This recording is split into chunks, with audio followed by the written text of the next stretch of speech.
Hola, ¿qué tal? Bienvenidos, este es su nuevo video. En esta ocasión vamos a trabajar el tema del paradigma constructivista. Es un paradigma muy interesante que tiene muchísima riqueza teórica, lo vamos a ver, vamos a analizar desde diferentes perspectivas. Primero vamos a conocer generalidades, después vamos a analizar a los autores en concreto y al final vamos a hacer un comparativo entre ellos para que queden las ideas más claras, para que tengamos una idea muchísimo más precisa de lo que significa este paradigma, que es incluso de los más importantes actualmente. Vamos a empezar entonces con ¿qué es el paradigma constructivista? En un sentido estricto tendríamos que entenderlo como un enfoque en los conocimientos previos. El paradigma no podría existir si no hiciera un énfasis en partir de los conocimientos previos para generar un nuevo conocimiento. Es un traspaso progresivo del control. También estamos hablando de que sería, ¿qué tipo de control? Pues el control del proceso del conocimiento, que va desde el profesor hasta el alumno. El alumno es quien asume este control en el proceso de construir su propio conocimiento. ¿Cuáles son las nociones fundamentales después de esta conceptualización básica? Bueno, que la enseñanza está enfocada en el alumno. Si pensáramos que hay una enseñanza enfocada en otros aspectos como en el conocimiento, entonces no tendríamos una idea clara del paradigma, porque la enseñanza se enfoca justamente en el alumno, donde hay una selección de información que tiene que ser muy precisa para lograr generar un significado en el alumno. Ahora bien, los autores representativos, tenemos la idea de que Vygotsky es el creador del paradigma y efectivamente es, digamos, el constructivista puro, porque vamos a ver cómo los demás, como los otros teóricos de los que abreva el constructivismo, también pueden circunscribirse en otros paradigmas. Por ejemplo, Vygotsky estaría también en el paradigma sociocultural. Ausubel y Brunner los encontramos también en el paradigma cognitivo y hacen aportaciones a esos paradigmas, pero también tenemos que el constructivismo abreva de ellos para enriquecerse. Entonces tenemos en Piaget un constructivismo de corte psicogenético, en Vygotsky un constructivismo de corte sociocultural y en Ausubel, por supuesto, el aprendizaje significativo, mientras que Brunner nos da el aprendizaje por descubrimiento. Muy bien. Ahora bien, ¿cuál es el papel del profesor en este paradigma? Pues que es un puente entre el conocimiento previo y el nuevo entrante, como lo decimos. Él forma parte de este traspaso progresivo del control desde el profesor hasta el estudiante. Ofrece condiciones propicias para que se realicen las tareas por parte del alumno y para que haya una atmósfera justamente propicia, de modo que el alumno pueda tener un control y pueda asumir una construcción de sus propios contenidos cognitivos. El paso del control es importante y asume una característica de mediador. Se asume entonces incluso como un facilitador de esos contenidos, de modo que traspase las actividades programadas hacia el grupo y esté en constante revisión de los avances en el momento de clase. ¿Cuál es el papel del alumno? Bueno, es responsable de su propio proceso de aprendizaje y reconstruye objetos de conocimiento preexistentes. Okay. Ahora vamos entonces a estudiar a Piaget. Piaget es el creador o el fundador, es la figura fundacional del constructivismo. El origen del constructivismo en Piaget se remonta a los años 20 del siglo pasado, cuando se pensaba en una idea de extrapolación-traducción. ¿Qué significa la extrapolación-traducción? Estamos hablando de que los conocimientos adquiridos o los estudios realizados en la psicología se van a extrapolar a la pedagogía mediante un proceso de traducción que permita hacer operativos los conocimientos generados, los descubrimientos hechos en la psicología, hacerlos operativos en la pedagogía. Pero al mismo tiempo se genera una interdependencia. Esta interdependencia está basada en una interacción entre las dos disciplinas. Ambas disciplinas abrevan una de la otra, la psicología de la pedagogía y viceversa. Ok, los antecedentes de Piaget están en que él no estaba satisfecho con las ideas filosóficas de la adquisición del conocimiento, de modo que él buscó una forma científica de analizar cómo se verifica, cómo se daba el conocimiento. Entonces pasó de la filosofía a la ciencia, generando su teoría de la epistemología genética. Al principio trabajó solo él, de los años de 1920 a 1935, fue un trabajo personal, para después empezar a apoyarse en colegas, y al final un trabajo interdisciplinario entre lógicos, matemáticos, biólogos, lingüistas, etcétera, ¿no? Los antecedentes también se pueden ver desde cómo se acercó Piaget a la psicología, a partir de los estudios de Binet, el cual es pionero en la generación de estudios para medir la inteligencia y otras capacidades humanas. Investigará entonces, como lo hemos visto, Piaget toda su vida, generando investigaciones por más de 50 años. Inicia entonces con la Escuela de Ginebra en más o menos en 1935, fundando el Centro de Investigación en Epistemología Genética, cuya influencia es pragmatista y funcionalista. Estamos hablando de que va a hacer análisis desde la praxis, va a hacer experimentos prácticos para ver cómo funciona el proceso del conocimiento. ¿Cuáles son los problemas fundamentales que manejó Piaget? Los trabajó a partir de preguntas clave. Por ejemplo, ¿cómo se pasa de un nivel de conocimiento a otro de mayor validez o, digamos, de mayor complejidad? Estas preguntas clave están: ¿cómo conocemos? ¿Cómo conocemos de un orden inferior a un orden superior? Y cómo se originan las categorías básicas del pensamiento racional.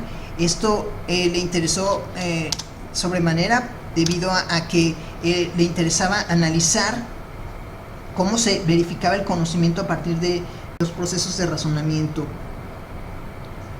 Ahora bien, los fundamentos epistemológicos, estamos hablando epistemológico, quiere decir relacionado con el conocimiento. El fundamento epistemológico está en un enfoque constructivista, interaccionista y relativista. Se trata de analizar las interacciones del sujeto con su medio y con, en este caso, en el caso de la pedagogía, con el profesor, con el docente. Y relativista quiere decir que cómo se da su desarrollo en relación con otros, en relación con su medio. Por eso hablamos de una relación sujeto-objeto, a diferencia de otros paradigmas como el conductismo, cuya relación se daba a la inversa, objeto-sujeto. Aquí Piaget va a darle preponderancia al sujeto por encima del objeto. De eso estamos hablando, precisamente hemos hablado de los puestos teóricos en todo este apartado, ¿no? Muy bien, ahora vamos a trabajar las teorías, lo que denominamos teorías intermedias del constructivismo. ¿Por qué le denominamos teorías intermedias? Porque, como lo hemos visto, el constructivismo parte de la postura psicogenética de Piaget. Pero, por supuesto, el paradigma no se va a quedar ahí.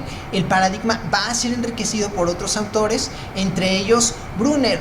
Ahora vamos a hablar de Brunner como el teórico del aprendizaje por descubrimiento. ¿Qué significa el aprendizaje por descubrimiento en Brunner?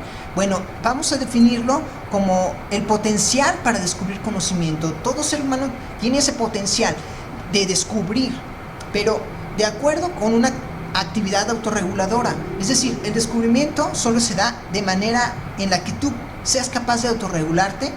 ¿De cara a qué? De cara a la resolución de problemas. Este elemento es muy importante, porque si no se da la solución de un problema, no se puede considerar que haya descubrimiento. De modo que es muy importante la identificación de problemas como una suerte de enfrentamiento de la dificultad. Podemos observar que el descubrimiento se da a partir de una confrontación con el problema, una confrontación directa. Pero esta confrontación no va a ser azarosa, tiene que estar basada en algo muy importante, en el establecimiento de una hipótesis. Las hipótesis generan una búsqueda de solución de ese problema, y si el problema se resuelve, quiere decir que la hipótesis se comprueba. Es más o menos desde esta perspectiva. Es un descubrimiento asimilativo. En este punto estamos hablando de que si la aplicación de expectativas resulta insuficiente o frustrada, esa frustración llevará a una situación problemática. Después se necesita resolver ese problema. Desencadena, por supuesto, un proceso de indagación y descubrimiento, de modo que el problema se va a enfrentar para buscar la formulación de soluciones teóricas nuevas. Es decir, aquí hay un proceso, es un proceso en la que la realidad no cubre tus expectativas, de modo que al no cubrir tus expectativas, tú vas a buscar resolver esa situación delimitante de expectativas, desencadenando un proceso de indagación. Tú vas a buscar resolver ese problema para obtener o formular nuevos resultados, nuevas teorías. Entonces, aquí es donde entra el factor de la comprobación de hipótesis. Es comprobar hipótesis sobre una situación problemática, que sea productiva e intrapersonal con carácter novedoso. Aquí es muy importante hacer énfasis en la importancia del error. El error, en comparación con otros teóricos, es válido desde el descubrimiento, desde la teoría del descubrimiento, porque se puede aprender de los errores. Muy bien, pero el conocimiento no solamente se da con carácter particular, también se da con un carácter interpersonal. Entonces es aquí donde entra el factor de mediación sociocultural, en la que resulta favorecedor el descubrimiento colectivo entre las personas. Las experiencias colectivas son muy importantes porque unos descubriendo desde una perspectiva y otros desde otra, pueden intercambiar conocimientos y así convertir al conocimiento en un aspecto mucho más amplio desde el punto de vista social. ¿Okay? Muy bien, ahora complementando estos aspectos, tenemos que el descubrimiento en Brunner está basado en un diálogo activo. Como lo estamos viendo, es importante que se realice un diálogo tanto intrapersonal como interpersonal para que se intercambien los descubrimientos que se hagan y se genere una comunidad de conocimiento a partir del descubrimiento. El formato para descubrir este conocimiento necesita estar acorde con el nivel académico de cada estudiante. No podemos hablar de que vamos a darle las herramientas desde un nivel mucho más alto, de modo que no pueda alcanzar ese nivel. Entonces necesitamos bajar las posibilidades de descubrimiento al nivel en el que se encuentra, al nivel psicogenético en el que se encuentra el alumno. ¿Okay? Al mismo tiempo, debe ser un conocimiento que se vaya generando en espiral, que vaya siendo ascendente y en el cual se pueda regresar, pero al mismo tiempo ir incrementando la cantidad de conocimientos a partir de un proceso de currículum en espiral que trata de insertar descubrimientos constantemente, de modo que estos descubrimientos se hagan cada vez más complejos y pueda ir ascendiendo el conocimiento. Por supuesto que estamos hablando de extrapolación. La extrapolación implica que un descubrimiento o un avance realizado desde una disciplina pueda ser aplicado o sirva en otro contexto. Y por último, estamos hablando de que también cada vez que avancemos en una forma de espiral, tenemos que llenar los vacíos existentes desde la espiral anterior, desde el ciclo de la espiral anterior. Por eso es importante llenar los vacíos en Brunner. Entonces hemos analizado el aprendizaje por descubrimiento. Ahora toca entender el aprendizaje significativo desde la perspectiva de Ausubel. Vamos a hacer un ejercicio entendiendo esto como lo que vamos a hacer es, en lugar de decir cuáles son las características del aprendizaje significativo, lo que vamos a hacer es qué pasaría si no se dieran ciertas circunstancias para alcanzar el aprendizaje. Es decir, por ejemplo, observen, el aprendizaje significativo no se daría si no hubiese una actitud significativa de aprendizaje. Hay que tener una actitud propicia para el aprendizaje. Eso convertirá el aprendizaje en significativo. El aprendizaje significativo, por otra parte, no se daría si no hubiera ideas de anclaje en la estructura cognitiva. Una idea del anclaje implica tener ideas básicas que funjan como punto de partida para generar aprendizaje significativo. Las ideas de anclaje son conocimientos desde las cuales se va a partir para profundizar en el aprendizaje y generar lo que denominamos el aprendizaje significativo. Ahora bien, Para el aprendizaje significativo, el proceso es diferente al material con el que se realiza. No es lo mismo el proceso que el material. Es decir, aprendizaje significativo está más relacionado con el proceso de aprendizaje y claro que sí, el material con el que se realiza es importante, pero no hay que confundir que el material que se va a utilizar exclusivamente sea aprendizaje significativo, sino que más bien es el proceso el que va a ayudar a que se dé este aprendizaje. Por su parte, el aprendizaje no se da súbitamente, es un proceso que dura.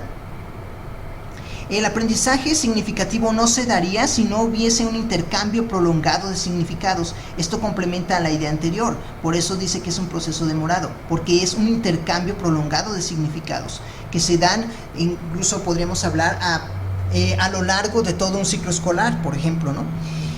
Por otra parte, el aprendizaje significativo no siempre se da a partir del aprendizaje correcto. Lo que estábamos viendo, aquí hay coincidencia con Brunner, en el sentido de que el error puede ser incluso un motor de aprendizaje. Aquí también el aprendizaje no necesariamente debe ser correcto.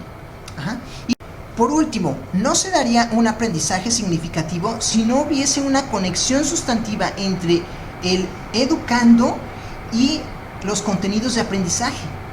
Y al mismo tiempo no se daría aprendizaje significativo si esta conexión fuera arbitraria entre la nueva información y los subsumidores relevantes. Los subsumidores relevantes son componentes cognitivos que se van agregando al proceso de aprendizaje. Muy bien, pasamos ahora a la parte medular de este video. Haremos un comparativo muy interesante de las relaciones que existen entre los puntos de vista de unos autores con otros para determinar quiénes son los más representativos de tal o cual idea. Por ejemplo, vamos a analizar el constructivismo desde los 4 exponentes principales que nos toca ver en este video: Jean Piaget, Lev Vygotsky, David Ausubel y Jerome Brunner.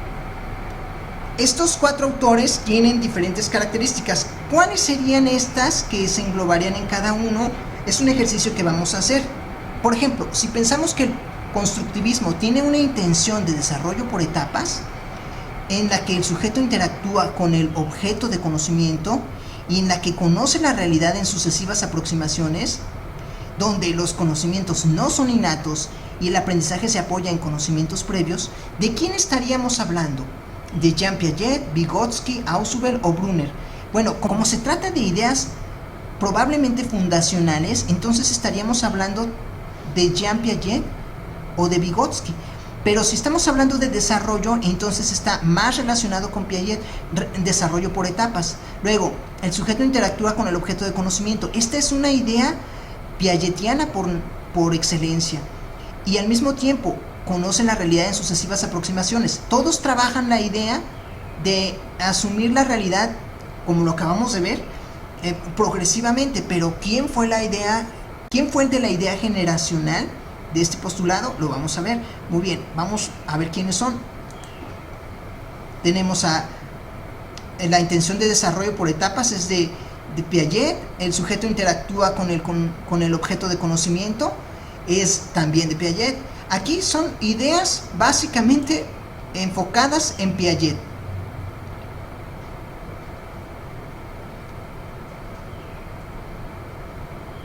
Vamos a ver el siguiente. Los educandos construyen el aprendizaje por sus propios medios. Se apoya en la zona de desarrollo próximo. ¿Quién genera la idea de zona de desarrollo próximo? Piaget, y la del andamiaje, Ausubel. Ahora bien, es aprendizaje grupal, cooperativo, participativo y proactivo. Piaget se enfoca más en el aspecto particular.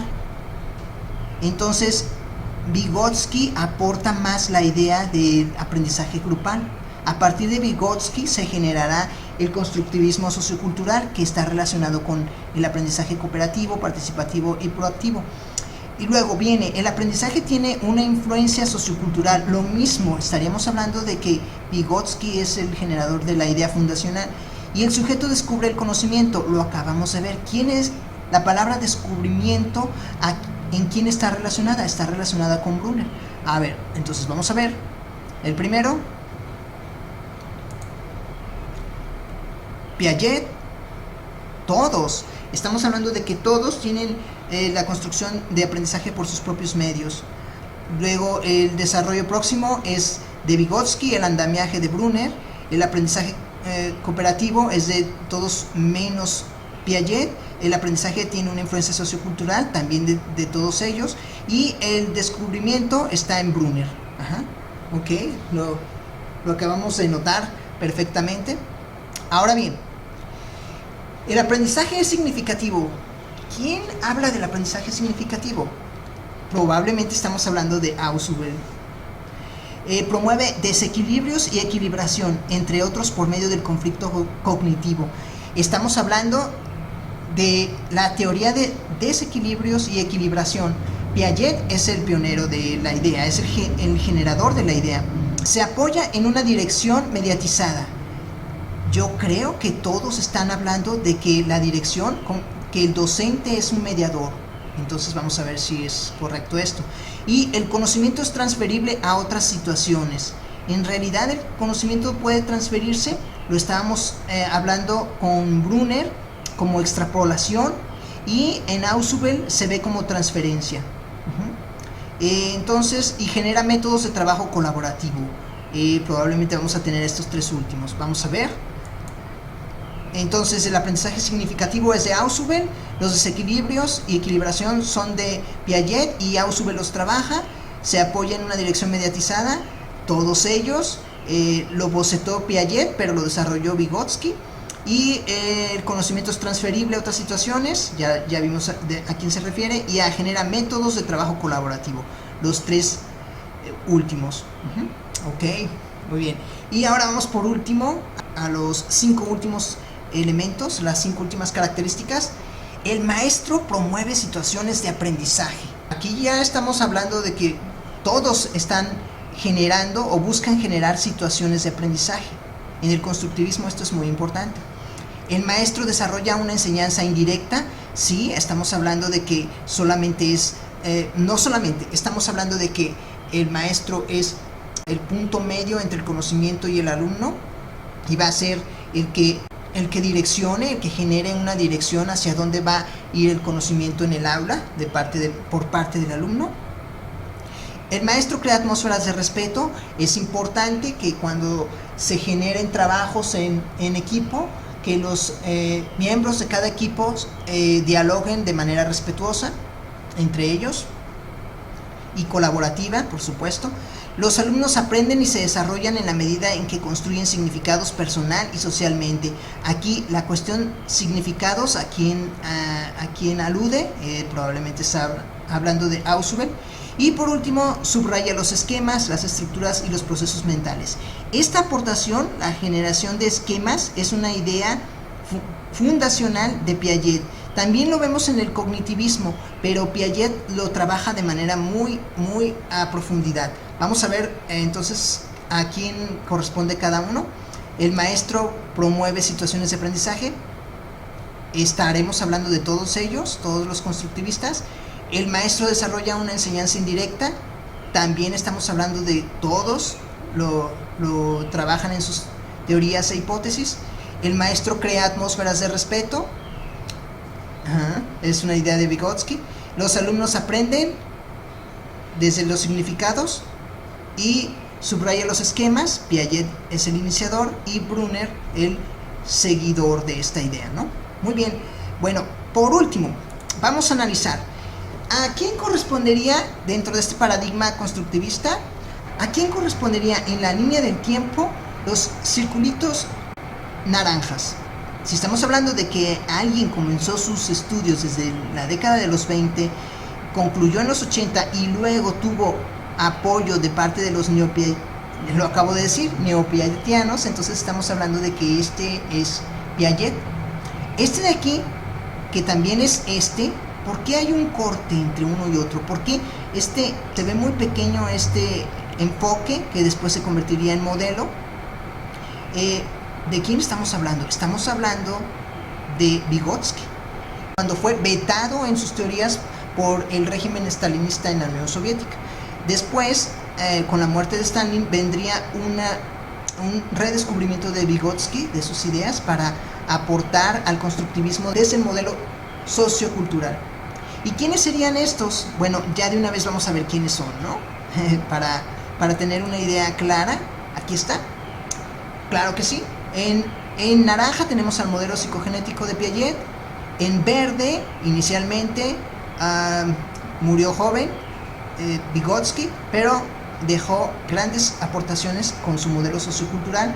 Y estos dos últimos son el enfoque de aprendizaje significativo de Ausubel y el enfoque de aprendizaje por descubrimiento, como teorías intermedias. Este último de Brunner. Muy bien, entonces esto es todo por hoy. Muchas gracias, espero que les haya aclarado, que haya mejorado la precisión y que se tenga una mejor idea del constructivismo. Ya sabes que estos videos se hacen para que mejores y para que tengas los conocimientos frescos. Estoy en vistas de generar nuevos videos. Sigue el video del paradigma sociocultural y sigue otro con el proceso de la información. Entonces tú estate pendiente de los siguientes videos y de los anteriores, repasa a profundidad. Y bueno, ya sabes que puedes escribirme, por ahí están mis datos, para que te pongas en contacto y podamos intercambiar conocimientos, puntos de vista. Esto es muy importante, no nada más es una cuestión de aquí para allá, tiene que ser una cuestión dialéctica en la que podamos incluso hasta debatir un poco. Hay muchas cosas que se pueden mencionar del constructivismo para generar nuevas ideas. Y bueno, esto es todo por ahora, muchas gracias. Nos vemos en el siguiente video y estate pendiente de las siguientes propuestas. Gracias, nos vemos, hasta pronto.